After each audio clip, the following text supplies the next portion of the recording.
Um, I know in a previous video that we did this month, Yes. we have talked. There was a brought up of the Roe v. Wade, and I believe other than the what's it called, the consequences and the topics that it brought up, I feel like there's an important topic that it brought up, and that is the relation between faith, church, and state. And I just have a question for you. Do you believe that faith and the church and the state Yes. should be one entity, or should they be different avenues? We need to be different avenues. You need to get this, that the church ought to influence the states, but the states cannot influence the church.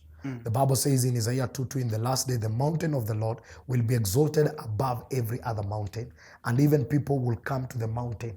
Because that simply means if you need a president, you come to church that has the values of the church. So anytime the states and the people colluded in the days of Jezebel, the kingdom lost. Ahab lost it because Jezebel took over. So what we need to understand, the state is secular, the church is spiritual. The second thing, one of the roles that God gave the church was a role called apostolic. That name apostolic comes from a Greek word that means apostolos. An apostolo was taken from Alexander the Great. What Alexander did the Great, he was a territorial man. He would win territories and submit them to Roman Empire. So what was that? He was an apostolos. He conquered, then he introduced the Roman kingdom to the territories. So the church is an apostolos. It conquers territory and colonizes with the culture of the kingdom.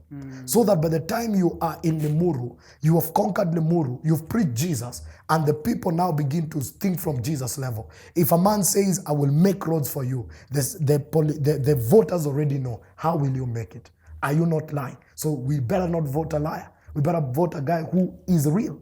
So we begin now to take territories and advance them with the culture of the kingdom. That the only person that can thrive in that territory is a believer, or a person that believes in the principles of this territory. Otherwise, the moment we begin to join the state is secular.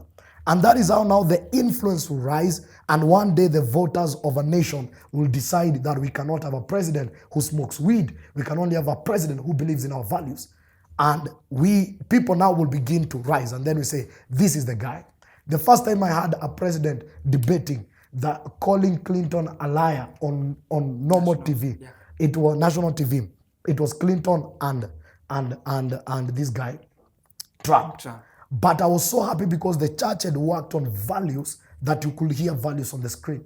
In this nation, being a liar is a political tool. Yes, it is a skill. It's a skill.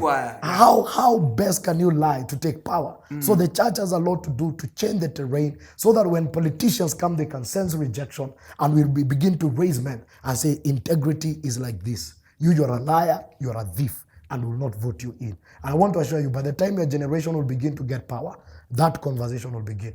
It will be about values. I've looked at the next generation. They're very democratic. They're very independent. They're very minded. You can't teach them with what you're driving. I've seen them gathering themselves on hashtags and saying, tunaenda kutoka kwa hii page ya ujamaa ya nini, we paralyze this guy because he thinks this power will manipulate us. So you begin to see democracy shaping. And so what we need to do as early as now is to begin the conversation, so that even on that day, it will not a Mutwetu syndrome. We'll just look at a guy there.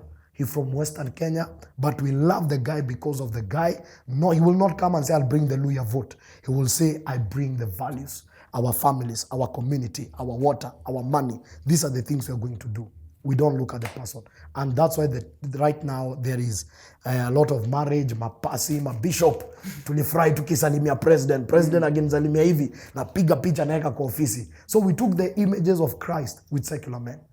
I believe someone told me the role of the church is so powerful that politicians need to bow to the clergy. We anoint kings, but we are not the ones to be kings. So between the one who anoints a king and the one who becomes a king, who is more powerful? So some of us have forgotten we need to anoint.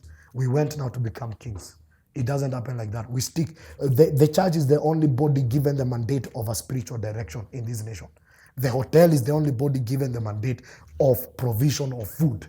So we can't give men food. We have to give them spiritual direction and raise them spiritually. The reason why you eat, then go to church is because the body needed food, the spirit needed spirituality. So I can't change the church to be a hotel. You must come, lift up your hands and sense God is here because we've also done our part.